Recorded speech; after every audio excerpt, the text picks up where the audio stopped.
First of all Al Rahman school को मैं बहुत बहुत कंग्रेचुलेट करूँगी उनके एनुअल फंक्शन के लिए, और सभी स्टूडेंट्स को बहुत बहुत बधाई, बहुत बहुत शुभकामनाएं और उनके फ्यूचर एंडेवर्स के लिए। ये हमारी school Al Rahman English school अल्हम्दुलिल्लाह 2012 से 2013 से ये स्कूल चालू है और पहले बैच हमारा निकला। हर साल सालाना प्रोग्राम होता है, एनुअल फंक्शन होता है, और ये साल भी अल्हम्दुलिल्लाह सब टीचर्स पूरे मेरा स्टाफ ने तकरीबन 1 महीने से सबकी तैयारी चालू थी, रिहर्सल चालू थी, बच्चों लोगों की प्रैक्टिस थी, और आज का ये प्रोग्राम आप लोग देखे अल्हम्दुलिल्लाह कामयाब रहा। बहुत अच्छे से सभी टीचर सभी स्टाफ का इसमें सहयोग रहा। फ़र्स्ट ऑफ़ ऑल तो मुझे ये अवार्ड मिला, इसके वजह से मैं बहुत ज़्यादा ही खुश हूँ, और ये चीज़ मुझे और मोटिवेट करती है कि मैं आगे और पढूँ। पहले तो मुझे अवार्ड मिला, मुझे बहुत अच्छा लग रहा है, ये अनएक्सपेक्टेड था, नहीं पता था कि अवार्ड मिलने वाला है। और पढ़ाई का शेड्यूल मेरा इतना कुछ ख़ास नहीं था, सच बताऊँ तो मैं क्लासेस भी नहीं जाती थी, but all credit goes to my school Al Rahman English school. मैं बहुत एक्साइटेड हूँ, बहुत खुश हूँ, और मेरे को बहुत अच्छा लग रहा है ये अवार्ड मिलकर, बहुत ज़्यादा खुशी मिल रही है।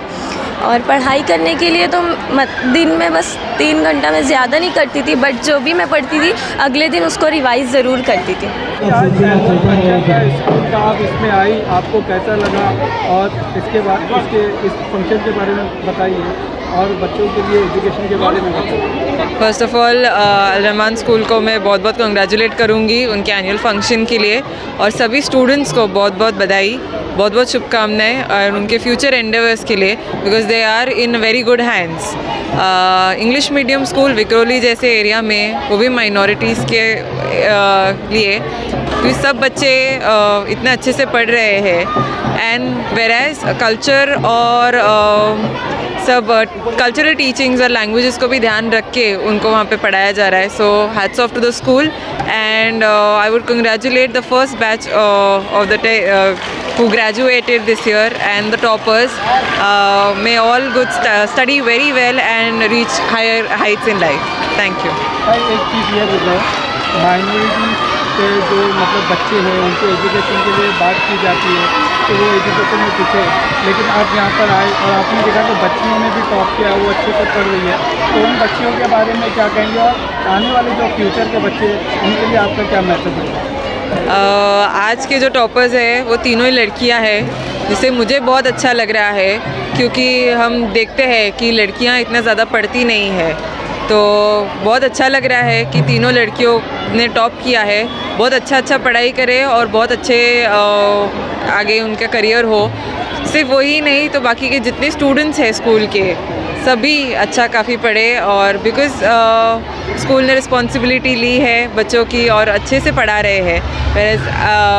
तो thank you to all the teachers and the management of the school. Last question, भाई आपने भी मतलब स्कूल के फंक्शन में आपने भी बच्चों को मोटिवेट करने, उनको इंकरेज करने के लिए उनको गिफ्ट दिया इस बार में? संजय भाऊ जो MP है ईशान्य मुंबई के, उनके माध्यम से जो स्कूल के टॉपर है उनको एक लैपटॉप प्रेजेंट किया है, जिसकी वजह से उनको एक इंकरेजमेंट मिले कि उन्होंने जो हासिल किया है उसमें आगे फ्यूचर उनका ब्राइट हो। इसके लिए एक छोटा सा गिफ्ट हमारी तरफ से है, बट वो लोग उनकी मेहनत है जिसकी वजह से वो आज यहाँ पे पहुँचे हैं। So all the very best to all of them. Annual function के बारे में सबसे पहले बताइए, और इसके इंतज़ाम में कितनी मेहनत करनी है? ये हमारी school Al Rahman English school अल्हम्दुलिल्लाह 2012 से 2013 से ये स्कूल चालू है, और पहले बैच हमारा निकला।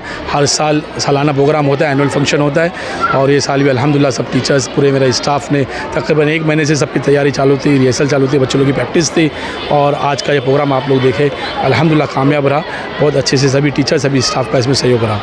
इसमें देखा गया अलग अलग तरह के प्रोग्राम्स बताए गए, मतलब दीनी प्रोग्राम्स भी थे, दुनियावी प्रोग्राम्स भी थे, ये सारी थीम थी। इसका क्या मतलब? ये एक स्कूल चलाना बोले तो एक स्कूल का मकसद ये होता है कि उसको हर चीज़ प्रोवाइड की जाए, और अल्हम्दुलिल्लाह अल रहमान इंग्लिश स्कूल दीन और दुनिया दोनों चीज़ देती है। तो ये अदर एक्टिविटीज़ जो थी, जो प्ले थे, वो आज के हालात क्या है पूरे हिंदुस्तान में, सिर्फ वो दिखाने के लिए हम लोगों ने कोशिश की कि हमारे भारत में और मुंबई शहर में जो हमारा मुसलमान तबका रहता है तो उनको कैसा रहना चाहिए, उनको हर भाषा बोलना आना चाहिए, वो इंग्लिश हो, हिंदी हो, मराठी हो, उर्दू हो, हर लैंग्वेजेस आना चाहिए। तो हर चीज़ हम लोग प्रोवाइड करने की कोशिश की है प्ले के माध्यम से। ये जो प्लेज हुए तो उसके जरिए क्या मैसेज? ये प्ले एक समाज को एक मैसेज देने की ज़रूरत थी कि मुसलमान आज अपने आप को कमज़ोर समझता है, वो कमज़ोर नहीं है, वो हर फील्ड में अगर वो चाहे तो आ सकता है। इसीलिए आपने देखा होगा इंग्लिश में भी प्ले था जहाँ बच्चे इंग्लिश में बात कर रहे थे, मराठी में प्ले था जहाँ बच्चे मराठी में बात कर रहे थे। ऐसी बहुत सी चीज़ें हमारी पूरे इवेंट में है। अल्हम्दुलिल्लाह हम लोगों ने वो लाइव रखे तो आप वो भी देखेंगे। और हमारी कोशिश है क्या एक मुस्लिम समाज एक माइनॉरिटी के अंदर जो भारत जैसे देश में गिना जाता है तो उसमें हमारी जो ताकत वो कम नहीं है। अगर आप पढ़ेंगे अच्छे से करें तो इंशाल्लाह बहुत आगे पहुँचेंगे। इंग्लिश स्कूल है, लेकिन यहाँ पे देखा गया कि अलग अलग ज़बान में बच्चों ने प्ले किया, जबकि ये देखा जाता है कि मतलब जब इंग्लिश मीडियम से बच्चे पढ़ते हैं तो कहीं ना कहीं हिंदी और मराठी तो बोल लेते हैं, लेकिन उर्दू की मुश्किल होती है। यहाँ पे देखा गया बच्चे उर्दू भी बड़े अच्छे हैं। जी जी जी हम लोग किस तरह की जी इसके लिए मैं बताया ना कि ये दीन और दुनिया हमारे इधर उर्दू भी हम पढ़ाते हैं, अरबिक भी पढ़ाते हैं और जो इंग्लिश एकेडमिक जो पोर्शन होता है सिलेबस से जो एसएससी बोर्ड का है वो हम लोग उसको फॉलो करते हैं। तो एक्स्ट्रा करिकुलर एक्टिविटीज़ में हम लोग उर्दू और अरबिक रखते हैं और बच्चों लोग को उसके ऊपर भी बहुत तवज्जो के साथ हम लोग उसको कराते हैं। अभी स्कूल में जो एसएससी में बच्चों ने काफ़ी अच्छा परफॉर्मेंस किया। खास बात यह है कि स्कूल की जो टॉपर्स हैं वो सब बच्चियाँ हैं, तो इस पर क्या कहेंगे? और होता ये है कि पहला बैच था और हमारे उसमें 11 बच्चियाँ थी और 5 बच्चे थे सिर्फ, यानी 5 बॉयज़ थे और 11 गर्ल्स थी। टोटल 16 स्टूडेंट ने बोर्ड एग्ज़ाम दिया था। तो आप तो देख रहे कि बॉयज़ लोग का थोड़ा बाहर जाने का ज़्यादा हो रहता है, घर से बाहर निकलने, और लड़कियां जो घर के अंदर रहती है। मगर ऐसा नहीं है, लड़कियां माशाल्लाह वो हमेशा एक्सपर्ट रहती है।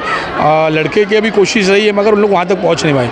कोशिशें करते हैं लड़के मगर पहुँच नहीं पाए वहाँ तक। स्टूडेंट्स के लिए क्या मैसेज है और पेरेंट्स के लिए क्या मैसेज है? मेरा स्कूल तो अल्हम्दुलिल्लाह मेरी ये एक ड्रीम प्रोजेक्ट था मेरा ये लाइफ का।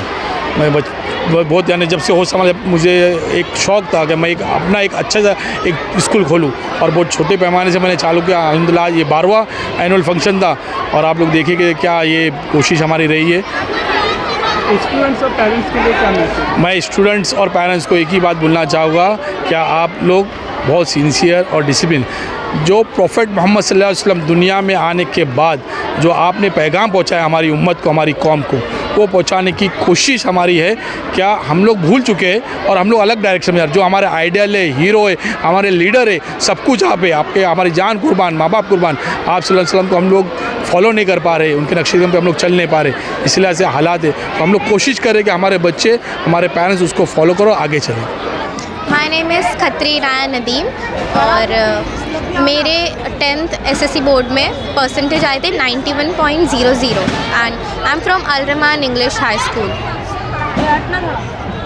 आज मतलब आपने जो है स्कूल में टॉप किया, इतने अच्छे मार्क्स से पास हुए, लोग अलग अलग जगह से आपको अवार्ड मिले, आज यहाँ पे भी अवार्ड मिला, इसके बारे में बताइए। अब एजुकेशन के लिए आप किस तरह से मतलब पढ़ाई के लिए मेहनत करते हैं? हाँ, फ़र्स्ट ऑफ़ ऑल तो मुझे ये अवार्ड मिला, इसके वजह से मैं बहुत ज़्यादा ही खुश हूँ और ये चीज़ मुझे और मोटिवेट करती है कि मैं आगे और पढूँ। बच्चों को पढ़ाने के लिए हमेशा उन लोगों की हौसला अफजाई करना बहुत ज़्यादा इम्पॉर्टेंट है कि ऐसा नहीं है कि वो बच्चा कम ला रहे तो यू शुड मोटिवेट हिम और हर मोर, क्योंकि वो करने से हमारा सेल्फ़ कॉन्फिडेंस लो नहीं होता है। और यही मेरे मम्मी पापा ने मुझे हमेशा से मोटिवेट किया मेरे स्टडीज़ को लेके। Like I have always been a topper since kindergarten. वो उन लोगों ने हमेशा मुझे मोटिवेट किया। अगर कभी मेरे कम मार्क्स आते तो दे वर लाइक नहीं, यू कैन डू बेटर। और हमेशा स्कूल, घर में भी मुझे ये माहौल मिला एंड इनफैक्ट स्कूल में भी मुझे यही माहौल मिला। हमारे टीचर्स हमेशा हमें मोटिवेट करते थे, हम हमेशा प्रमोट करते थे हमें, तो वो चीज़ बहुत ज़्यादा अच्छी लगी। और ये जैसे भी आपका शेड्यूल कैसा होता था पढ़ाई करने के लिए? शेड्यूल इतना मार्क्स लेकर आना आसान काम तो होता नहीं, तो उसके लिए कैसे मतलब आप तैयारी करती थी, रोज़ पढ़ती थी या क्या शेड्यूल होता? हाँ, शेड्यूल का ये मतलब नहीं कि हम दिन में इतने सारे घंटे पढ़े, 10-10 घंटा, 11-11 घंटा बच्चा पढ़ रहा है पर फिर भी उसके दिमाग में नहीं बैठ रहा। हमें 2 घंटा पढ़ना है पर पूरे ध्यान से पढ़ना है। इट्स लाइक प्रॉपर नींद कंप्लीट हो। कई ऐसे होता है ना कि नहीं मुझे सोना नहीं है, मुझे पढ़ना है, ऐसे करोगे तो कभी भी कुछ नहीं होने वाला है। And first of all notes ऐसे प्रॉपरली रिफ़र करना, रट्टा मारना is not the only option. समझ के लो, क्योंकि कुछ भी बोर्ड्स में कभी भी कुछ भी ट्विस्ट होके आता है। So you should understand that particular topics अच्छे से और फिर उसके बाद यू कैन खुद से तो आंसर, इतना तो कॉमन नॉलेज होता ही है कि हम खुद से आंसर इससे लिख सकते हैं। फ्यूचर में क्या बनना चाहती हैं? फ्यूचर मैं मेरी आगे की स्टडीज़ मेडिकल फील्ड में परस्यू करना चाहूँगी, पर अब तक तो डिसाइडेड नहीं है। मोस्टली साइंस अभी मैंने लिया है 11 साइंस, सो प्लेन साइंस, फिर आगे का नहीं पता, बट मेडिकल फील्ड में जाना है ज़रूर। Thank you. I am ticket Zainab Fatima Mohammad Anwar और मेरे 10th में परसेंटेज आए थे 85.20 और मैं हूँ अल रहमान इंग्लिश स्कूल से। सबसे पहले तो ये बताइए, मतलब आपने टॉप किया, ज़्यादा मार्क्स से पास हुआ और अवार्ड दिया गया आपको जो है आपको इंकरेज किया गया, ये कैसा लग रहा है? और आप मतलब पढ़ाई कैसे करती थी, आपका शेड्यूल क्या था? हाँ, पहले तो मुझे अवार्ड मिला, मुझे बहुत अच्छा लग रहा है। ये अनएक्सपेक्टेड था, नहीं पता था कि अवार्ड मिलने वाला है। और पढ़ाई का शेड्यूल मेरा इतना कुछ खास नहीं था, सच बताऊँ तो मैं क्लासेस भी नहीं जाती थी, but all credit goes to my school Al Rahman English school, because मैं क्लासेस नहीं जाती थी। बस मेरे फ़िज़िक्स के लिए सर आते थे, तो मैं क्या करती थी, स्कूल आती थी और फिर उसके बाद में स्कूल से जाने के बाद में मोस्टली 1 या 2 घंटा पढ़ती थी, ज़्यादा नहीं। और ऐसा नहीं रोज़ रोज़, क्या है, आपको इतना याद नहीं करना होता है, आपको बस समझना होता है और फिर उसको ध्यान में रखना होता है। तो मतलब जैसे स्कूल के शेड्यूल के अलावा आप क्लासेस में नहीं थी नहीं, और सेल्फ स्टडी करती थी, तो सेल्फ स्टडी के लिए रोज़ाना कितना टाइम देती थी आप? सेल्फ स्टडी करती थी मैं रोज़ाना। टू बी ऑनेस्ट, मैं रोज़ नहीं खोलती थी बुक्स, खोलती थी, जब भी खोलती थी ध्यान से पढ़ती थी 1-2 आवर्स, और सर आते थे तब पढ़ती थी। और स्कूल में भी जब पढ़ाते थे तब जो भी मेरा ध्यान था वो स्कूल की पढ़ाई में रखती थी, ना कि बातों में, तो ज़्यादा पढ़ने की ज़रूरत नहीं पड़ती थी। अच्छा, घर में किस तरह का सपोर्ट था और स्कूल में किस तरह का सपोर्ट था एजुकेशन को लेकर? हाँ, मेरे पेरेंट्स स्ट्रिक्ट नहीं थे ज़रा भी, मतलब अगर कम ज़्यादा जो भी हो हमेशा साथ दिया है। और ऐसा भी नहीं है कि आप अभी पढ़ाई करनी है, एंटरटेनमेंट कुछ भी नहीं मिलेगा, मतलब एक अच्छा प्रॉपर वो था, एंटरटेनमेंट के लिए भी टाइम देते थे और पढ़ाई के लिए भी टाइम देते थे, स्ट्रिक्ट नहीं थे। तो मेन क्या होना चाहिए ना, स्ट्रिक्ट नहीं होना चाहिए पेरेंट्स को ज़्यादा। अगर आप उसके साथ अपने बच्चों के साथ में वो रहते हो फ्रेंकली, तो बच्चा अच्छा ही करता है। और मैंने देखा है जिसके पेरेंट्स ज़्यादा स्ट्रिक्ट होते, 10-10 घंटा इतना पढ़ाते हैं, उन लोग नहीं मार्क्स ला पाते हैं। फ्यूचर में क्या बनना चाहती हैं आप? फ्यूचर का तो अभी मैंने सोची नहीं हूँ, मगर मेरे पेरेंट्स चाहते हैं कि मैं इंजीनियरिंग फील्ड में जाऊँ, तो इंशाल्लाह उसी में जाएंगे, देखते हैं अब। Thank you. मेरा नाम मोमिन शर्मीन मोहम्मद यूनुस है और मैं 81.20% से एसएससी बोर्ड में पास हुई हूँ अल रहमान इंग्लिश हाई स्कूल से। आपने एसएससी में टॉप किया है और आज आपको मतलब अवार्ड भी दिया गया, तो सबसे पहले तो बताइए जो अवार्ड दिया इसके बारे में क्या कहेंगी, और पढ़ाई करने के लिए मतलब आज जो मार्क्स मिले उसके लिए आपने किस तरह की मेहनत की? मैं बहुत एक्साइटेड हूँ, बहुत खुश हूँ और मेरे को बहुत अच्छा लग रहा है अवार्ड मिलकर, बहुत ज़्यादा खुशी मिल रही है। और पढ़ाई करने के लिए तो दिन में बस 3 घंटा मैं ज़्यादा नहीं करती थी, बट जो भी मैं पढ़ती थी अगले दिन उसको रिवाइज़ ज़रूर करती थी। तो इसी की वजह से शायद आज जो मेरा परसेंटेज, आज जो मेरे मार्क्स आए हैं वो आए हैं। और अगर इसके अलावा कोई मेरे परसेंटेज आने की वजह है तो ये स्कूल और मेरे पेरेंट्स हैं, जिन लोग ने मुझे हर मोमेंट पर, हर स्टेप पर सपोर्ट किए, इसलिए आज मैं यहाँ खड़ी हूँ शायद, और अल्लाह ताला की वजह से। स्कूल में टीचर्स की तरफ से किस तरह का सपोर्ट था और घर पे आपका कैसा शेड्यूल होता था पढ़ाई का? स्कूल में टीचर्स तो बहुत फ्रेंडली, बहुत ज़्यादा अच्छे से रहते थे हम लोग। आज भी मतलब इतना टाइम हो गया है फिर भी अगर हम लोग आज स्कूल में जाते हैं, टीचर्स से मिलते हैं तो बहुत अच्छा लगता है, एक अपनापन सा लगता है, ऐसा लगता नहीं है कि हम लोग स्कूल छोड़ चुके हैं, बहुत अच्छा लगता है। और घर का शेड्यूल तो मैं बहुत ज़्यादा टाइम नहीं पढ़ती थी, पर जब पढ़ती थी तो हमेशा रिवाइज़ करती थी, जो कल पढ़ी हूँ वो आज पढ़ती हूँ, रिवाइज़ करती थी। और थोड़ा सुबह में हाँ, और ख़ासकर सुबह में उठकर पढ़ना, सुबह में बहुत ज़्यादा अच्छे से पढ़ाई होती है, तो सुबह में जो भी याद करते हैं वो जल्दी याद होता है, तो मैं सुबह में उठकर बहुत पढ़ती थी। आप भी क्या बनना चाहते हैं?